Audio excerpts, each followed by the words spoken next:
이 시간 우리에게 주신 하나님의 말씀은 요한복음 8장 12절에서 20절까지의 말씀입니다. 신약성경 158쪽 전후에서 찾으시면 되겠습니다.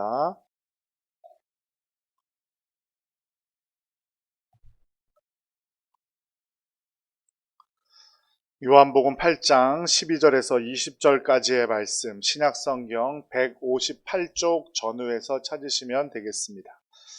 하나님의 말씀 함께 봉독해 올리겠습니다. 예수께서 또 말씀하여 이르시되 나는 세상의 빛이니 나를 따르는 자는 어둠에 다니지 아니하고 생명의 빛을 얻으리라. 바리새인들이 이르되 내가 너를 위하여 증언하니 내 증언은 참되지 아니하도다.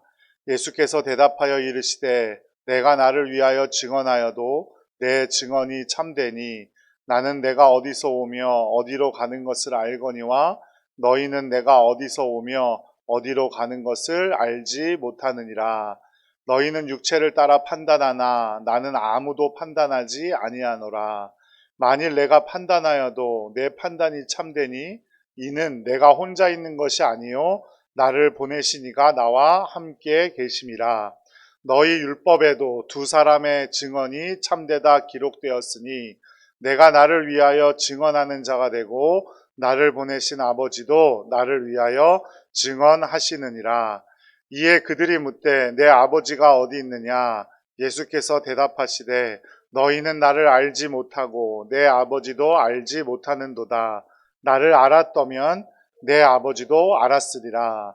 이 말씀은 성전에서 가르치실 때에 헌금함 앞에서 하셨으나 잡는 사람이 없으니 이는 그의 때가 아직 이르지 아니하였음이러라. 아멘. 네, 오늘 하루도 수고 많으셨습니다. 주님께서 여러분과 함께 하실 줄로 믿습니다. 옆에 분들과 함께 인사 나누겠습니다. 사랑합니다. 축복합니다. 감사합니다. 참 잘 오셨습니다. 지금 우리가 살고 있는 세상을 찬찬히 살펴보면 하나님이 처음 창조하실 때 세상이 아닌 것은 분명한 것 같아요. 세상의 도처에서 일어나는 일들, 전쟁, 사건, 사고, 살인, 마약, 폭력 이런 것들에서 완전히 벗어나 안전하게 있는 사람들이 이 땅의 20% 정도가 된대요. 그리고 그렇지 못한 사람들, 이런 위험들에 노출되어 있는 사람들이 80%가 된대요. 그런데 이 20%, 80%만 잘 지켜줘도 사람들은 보통 세상은 살만한 곳인가 보다 이렇게 생각을 한대요. 그런데 이게 깨어져서 안전한 사람이 10%가 되고 90%가 불안한 사람들이 90%가 되면 안전한 사람이든 불안한 사람이든 우리 사회는 조금 불안한 사회구나 이렇게 느끼게 된대요. 그리고 5%가 되고 95%가 되면 우리 사회는 살만한 곳이 못 되는구나 이렇게 생각이 든다는 거예요. 그러니까 이 반대로 안전한 사람들이 한 30%가 되고 불안전한 사람이 70%만 돼도 사람들은 어떻게 생각할까요? 우리 사회는 조금 살만한 세상인가 보다 이렇게 생각을 하겠죠. 그런데 자꾸 그런 20대 80 요게 자꾸 깨어져 간다는 거죠. 그래서 거기에다가 이제 기후위기, 또 기후위기에 따라붙는 식량의 위기, 지구의 미래가 희망적이라고 생각하는 사람들은 소수인 것 같아요. 하지만 절망하는 인간들에게 희망을 주시려고 이 땅에 오신 분이 있는데 바로 예수 그리스도이신 줄로 믿습니다.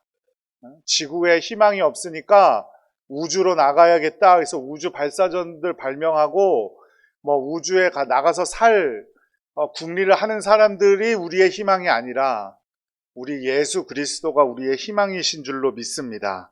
오늘 본문 8장 12절 말씀 함께 읽어볼게요. 예수께서 또 말씀하여 이르시되 나는 세상의 빛이니 나를 따르는 자는 어둠에 다니지 아니하고 생명의 빛을 얻으리라.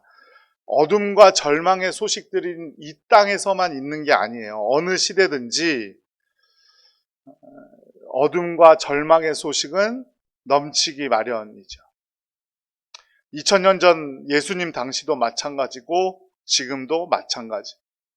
당시 거대한 로마의 정치와 군사력 치하에 있었던 이스라엘 백성들은 참 어려운 시기를 보내고 있었을 겁니다. 가난과 또 핍박 그대로 받고 있었겠죠.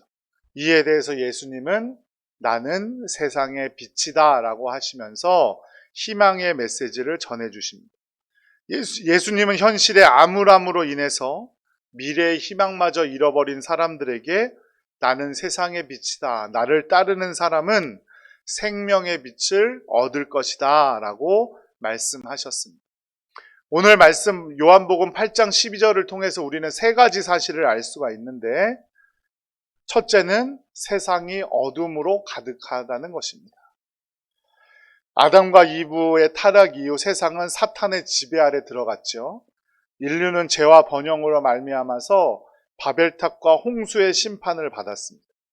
그리고 머지않아 곧 종말을 맞아서 불의 심판을 받게 되겠죠. 노아 시대 사람들도 심판은 있을 수 없다고 말도 안 되는 소리라고 믿지 않았던 것처럼 죄를 짓는 현대인들조차 미래에 심판이 있을 것이라고 상상조차 하지 않습니다. 하지만 세상에는 심판이 있고 종말이 분명히 있습니다. 사람이라면 누구나 개인적으로 종말이 있습니다. 첫 번째 종말이 뭐냐면 바로 죽음이죠. 그와 마찬가지로 온 우주도 종말이 분명히 있습니다. 하지만 사람들은 애써 그것을 외면하려고 하고 부인하려고 하고 천국과 지옥을 무시하지요. 인류의 심판과 종말에 대해서 말해주면 계속해서 피하려고만 합니다. 그럼에도 불구하고 세상의 종말은 분명히 있고 천국과 지옥도 확실히 존재한다는 사실을 꼭 믿으시기 바랍니다. 죄가 더해질수록 죄에 대해서 둔감해집니다. 검은 것에 검은 것을 덧칠하면 표시가 잘 나나요? 안 나나요? 잘 안 나죠. 마찬가지로 어둠은 어둠을 모르고 죄는 죄를 모르게 되어 있습니다. 그러니 죄가 얼마나 심각한 문제인지 죄인들은 알 수 없고 그 죄에서 자유롭지 않게 되는 거죠. 그리고서는 자기는 영원히 죽지 않을 것처럼 그렇게 살아가게 되는 겁니다. 그런데 오늘 말씀을 통해서 분명히 예수님께서 말씀하셨죠. 예수님은 빛이라는 사실입니다. 두 번째, 오늘 요한복음 8장 12절 말씀을 통해서 알 수 있는 것은 예수님이 빛이시라는 거예요. 빛을 가져오는 분도 아니고 빛에 대해 설명하는 분도 아니고 예수님이 그 빛 자체이십니다. 이에 대해서 요한복음 1장과 3장에서 계속 반복해서 말하고 있고 요한복음 전체에서 빈번하게 나타나는 단어가 바로 빛입니다. 요한복음 3장 19절 말씀 한번 읽어보겠습니다. 그 심판은 이것인데 곧 빛이 세상에 왔지만 사람들은 자기 행위가 악하기 때문에 빛 대신 어두움을 사랑한 것이다. 예수님은 자신의 정체성을 스스로 설명하실 때 상징적인 단어를 많이 사용하죠. 그래서 요한복음에 보면 나는 생명의 빵이다. 나는 세상의 빛이다. 나는 선한 목자다. 나는 생명이요 부활이다. 나는 길이고 진리고 생명이다. 또 나는 포도나무다. 이렇게 말씀하셔요. 이 모든 것은 바로 예수님이 곧 하나님이시라는 사실을 전제하고 말씀하시는 겁니다. 그렇기 때문에 요한복음 8장 12절에 우리가 알 수 있는 분명한 세 번째 사실은 세상에 희망이 있다는 겁니다. 하나님이신 예수님께서 이 땅에 우리를 위해 오셨기 때문에 우리 모두에게는 희망이 있습니다. 어떻게 살았든지 상관없이 구원받은 사람은 죽어서 천국으로 가는 복이 있고 빛은 감춰지거나 숨겨지지 않는 속성이 있어서 온 인류가 빛을 거부하더라도 우리가 빛이신 주님 안에 거한다면 우리가 그 빛을 바라는 것을 막을 방법은 없죠. 그렇게 되면 주님께서 우리를 선택하시고 영원한 하나님의 나라로 인도해 주실 줄로 믿습니다. 인간이 아무리 하나님을 부인하더라도 하나님의 존재는 사라지지 않죠. 태양이 떠 있는 낮에 먹구름이 드리워서 태양이 보이지 않는다고 태양이 사라지는 것은 아니고 지금처럼 깜깜한 밤에도 우리 눈에 태양이 보이지 않는다고 해서 태양이 사라진 것은 아닌 것과 같이 인간이 아무리 하나님을 부인하고 하나님을 볼 수 없다고 해서 하나님이라는 존재가 사라지는 것은 아닙니다. 사람들이 믿든 말든 상관없이 하나님은 살아계시고 영원히 존재하실 줄로 믿습니다. 하나님이 계시고 빛 대신 예수님이 이 세상에 오신 이상 이 세상에는 희망이 있습니다. 그런데도 빛이신 예수님을 사람들이 환영하지 않은 이유는 간단합니다. 바로 인간들이 거짓된 세상, 악한 세상 속에 있기 때문이에요. 거짓과 어둠 속에서 살아가면 조금 더한 검은 칠이 묻어도 좀 더한 죄가 내 아이에게 있어도 그렇게 티가 많이 나지 않을 텐데 빛이신 예수님이 이 땅에 오심으로 내가 흉악한 죄인임을 알아가기 때문에 예수님을 환영하지 않는 겁니다. 그런데 빛의 특징 중 하나는 무엇입니까? 어둠이 짙어지면 짙어질수록 그 위력이 강해진다는 거죠.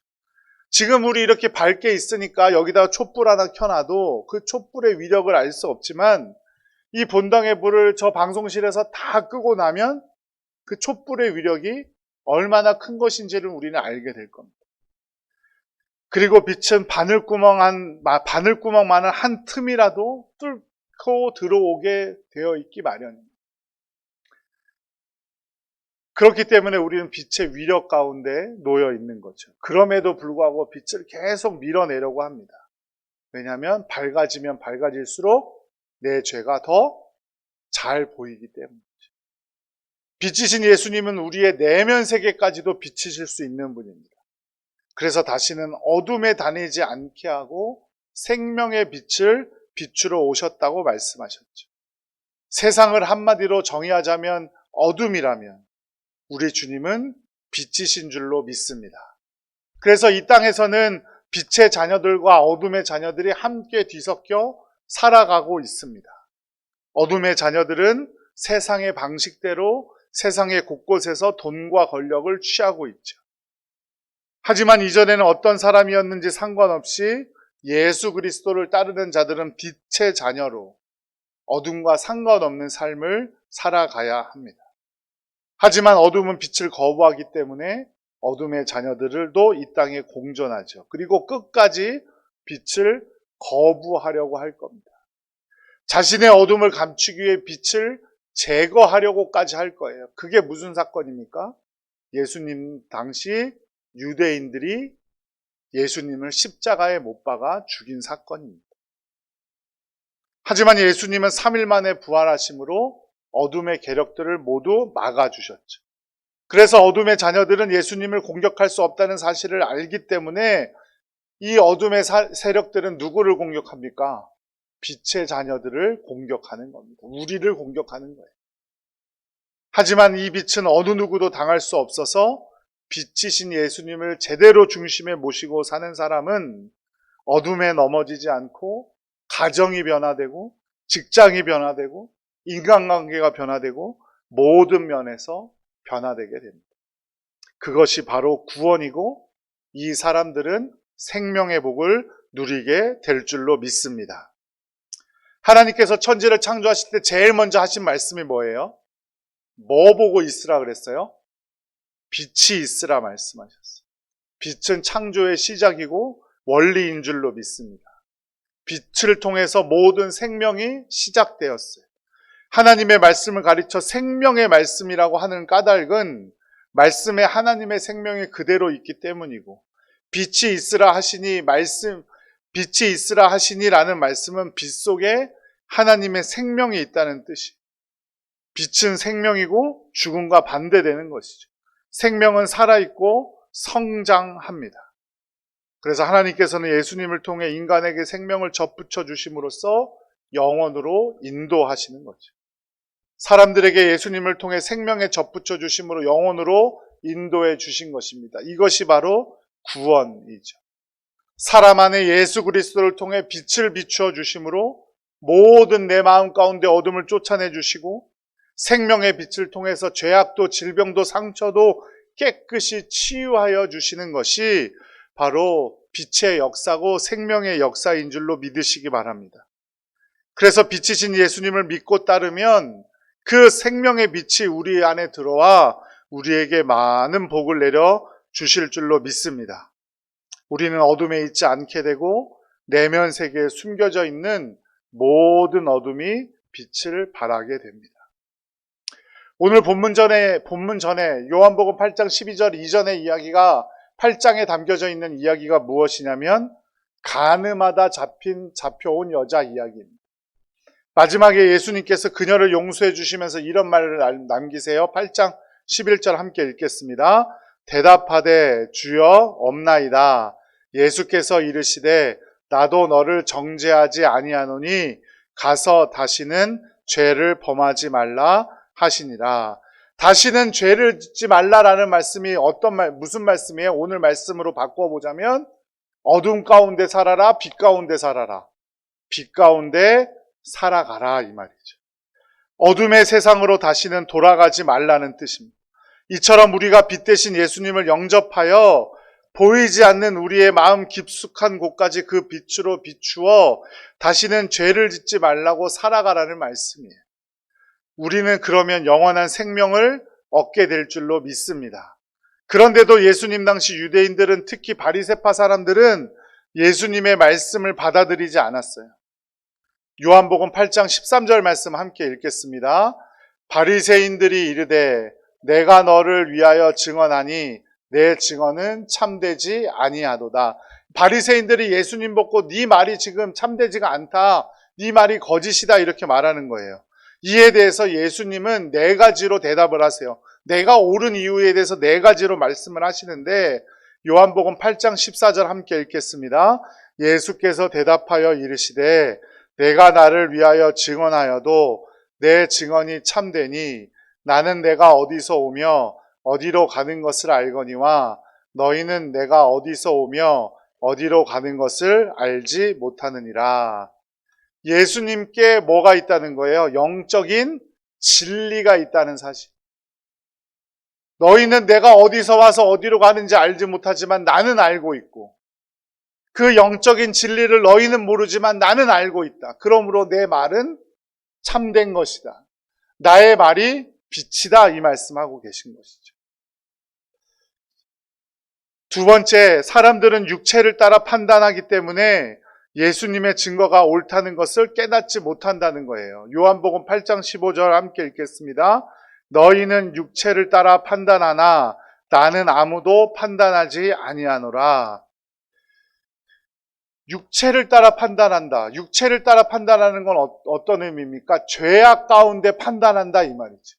죄를 따라 판단하면서 너희는 살아가지만 나는 그렇게 아무도 판단하지 않는다. 그러므로 너희가 아니라 누가 옳은 거다? 예수님 자기 자신이 옳은 것이다. 그러니까 내가 생명의 빛이라는 말씀, 내가 나에게로 오면 빛 가운데 행하게 되고 빛 가운데 있으면 생명을 얻게 될 것이라는 그 말씀은 옳은 말씀이다라는 것이죠. 그리고 세 번째 말씀은 유대인들의 그 율법을 통해서 예수님께서 말씀을 하십니다. 그것이 무엇이냐면 율법에 의하면 몇 사람의 증언이 있어야 옳은 것으로 여긴다 그랬어요? 2사람 이상. 그런데 예수님은 누구와 함께 계신다고요? 하나님과 함께 하시다고. 그러니 나는 2사람이 함께 말하는 것이니까 내 말이 옳다 이 말이에요. 그랬더니 바리새파 사람들 하는 말이 예수님께 당신의 아버지가 어디 있어? 라고 따지죠. 거기에 예수님께서 말씀하십니다. 너희는 나도 모르고 내 아버지도 모른다. 너희가 나를 알았더라면 내 아버지도 알았을 것이다. 이렇게 말합니다. 그러니까 바리새파 사람들의 질문은 어떻게든지 예수님을 믿지 않으려는 마음이에요. 세상이 어둡고 그 마음이 어두운 사람들의 전형적인 모습이죠. 이러한 마음에 무슨 빛이 있겠으며 생명이 있겠습니까? 하지만 예수 그리스도께서는 세상의 빛이라는 말씀을 어떻게든 믿게 하려고 이 말도 통하지 않는 바리새파 사람들에게 세 차례나 자신의 증언을 하고 계신 거예요. 빛이신 예수님께서 우리 죄를 용서하시고 밝히 보게 하시고 우리들이 다시는 죄를 짓지 않게 하시려고 이 말도 안 되는 바리새파 사람들과 증언하고 계신 거라는 사실. 예수님을 향해 믿음이 생긴다는 것은 어떤 종교적 형식이나 외적인 제도에 익숙해진다는 것을 의미하지 않습니다. 깨닫는 것이고 눈이 열리는 일을 의미해요. 마음으로 수용하는 겁니다. 영적으로 눈이 열려 볼 수 없던 빛을 바라보고 알 수 없던 것들이 깨달아지고 그 빛을 통하여 내 마음의 죄악들을 알게 되는 것, 그것이 바로 예수님을 믿게 되는 겁니다. 세상에서 어떤 지위에 올랐건 무엇을 이룬 사람이든 이 생명의 길을 모르고 헤매는 영적인 맹인들, 서글픈 인생일 수밖에 없습니다. 그래서 존 웨슬리는 구원의 제일 첫 번째 단계는 회개라고 말했어요. 회개는 뭘 알아야 회개를 합니까? 내 마음의 죄를 알아야 회개를 하죠. 그것이 구원의 첫 번째 단계라 그랬어요. 구원으로 들어가는 현관과도 같다 그랬어요. 그런데 우리는 죄를 어떻게 합니까? 예수님께서 우리 마음에 생명의 빛을 비춰주심으로 우리 안에 있는 죄를 알게 돼요. 그래서 회개 이전에 한 가지 단계가 더 있다고 했는데 그것이 바로 선행 은총입니다. 내가 예수님을 믿기도 전에 먼저 나에게 베풀어 주신 은혜라는 의미예요. 그 은혜가 있기 때문에 우리는 죄를 깨닫게 되고 그 죄를 깨달았기 때문에 하나님 앞에 회개하게 되는 거예요. 그것이 선행 은총이 회개로 이어지는 선행 은총의 첫 번째가 뭐냐면 바로 오늘 말씀하고 있는 예수님이 빛이라는 사실이에요. 내 어두운 마음에, 이 어두운 마음에 환하게 빛을 비춰주셔서 내가 죄를 깨닫게 하시고 내가 얼마나 주님 없이는 안 되는 사람인지를 알게 하시는 은혜, 그 은혜를 믿으시기를 간절히 축복합니다. 제가 신학대학교를 가야 되겠다고 생각한 수련회가 있었습니다. 1995년 여름 수련회였는데 이제 전에 다니던 학교에서 시원찮게 학교를 다녀갖고 군대를 가야 되겠구나 하고 휴학을 했는데 먼저 전도사 생활을 하고 있던 저희 어렸을 적 교회 같이 다녔던 친구가 수련회 가는데 와서 좀 도와주라 그래갖고 보조 선생으로 참여하게 된 거예요. 거기서 제가 은혜를 받아서 수능을 다시 시험 치고 신학교를 들어가게 되었는데 그때 정말 너무나 괴롭고도 속이 후련해지는 경험을 했어요. 그게 뭐였냐면 지난 한 3년간의 내 죄를 전부 정말 영화 필름이 스쳐 지나가는 것처럼 옛날에 토요 명화 뭐 이런 거 주말의 명화 이런 거 시작할 때 막 영화 필름이 막 이렇게 지나가잖아요. 그런 것처럼 정말 하나하나 다 보게 되었어요. 그 짧은 시간에. 그래서 내 삶을 주님께 맡기고 주님을 위해서 바치는 것도 참 의미 있겠다. 신학교를 가야겠다라고 결정을 했던 옛날 기억이 있습니다. 주님은 지금도 우리에게 생명의 빛을 비춰주고 계신 줄로 믿습니다. 그러니 사랑하는 여러분, 여러분의 삶을 절대로 포기하지 않는 여러분들 되시기를 간절히 바랍니다. 빛이 우리를 살리고 빛이 우리를 성장케 하실 줄로 믿습니다. 그러니 내가 아무런 능력이 없다고 나는 죄인일 뿐이라고 너무 포기하거나 내 삶을 하찮게 여기지 않는 여러분들 되시기를 간절히 바라요. 분명히 그 빛에 우리를 의탁하고 빛이 이끄는 대로 한 걸음 한 걸음 걸어갈 때 주님께서 분명히 우리를 칭찬해 주시고 빛의 자녀들로 삼아 주실 줄로 믿습니다. 요한복음 8장 20절 말씀에 보면 이렇게 기록해요. 이 말씀은 성전에서 가르치실 때에 헌금함 앞에서 하셨으나 잡는 사람이 없으니 이는 그의 때가 아직 이르지 아니하였음이러라. 아멘. 이게 결국 무슨 말입니까? 유대인들의 입장에서는, 바리새파 입장에서는 예수님이 지금 하나님이라고 말씀하고 있는 건데 하나님 유일신만을 믿었던 이들에게는 절대로 용납할 수 없는 일이었어요. 유대인들에게는. 그랬는데도 불구하고 헌금함 앞에서 모두가 다 들을 수 있게끔 가르쳤다. 성전에 헌금함이 어디 있었냐면 성전의 헌금함은 이방의 뜰에 있었어요. 이방의 뜰이라는 곳은 어떤 곳이에요? 유대인도 들어올 수 있고 이방인들도 들어올 수 있고 여자도 어린아이들도 다 들어올 수 있는 공간이었어요.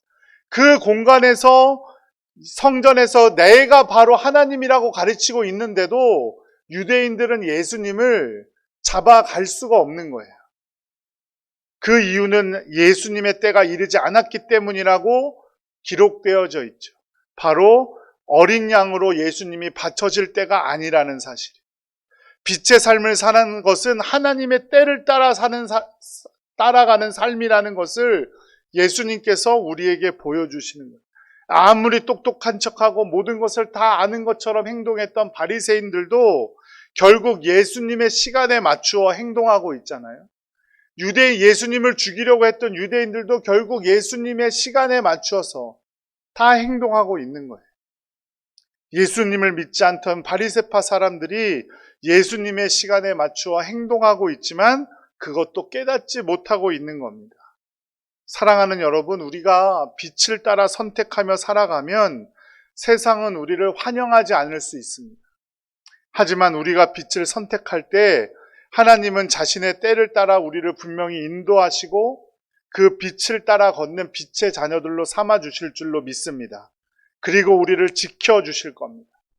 그러니 우리가 무엇인가를 결정할 때 이것을 빛 가운데 꺼내놓기에 떳떳한 것인가, 또 빛의 진리 앞에 꺼내놓았을 때 아무런 흠이 없는 것인지를 잘 결정하고 선택하며 살아가는 여러분들 되시기를 간절히 축복합니다. 우리는 모두 빛으로 초대받은 사람들입니다. 빛이신 예수님 가운데 행동하고 생명이 되는 결정을 할 수 있는 모든 성도님들 되시기를 간절히 축복합니다.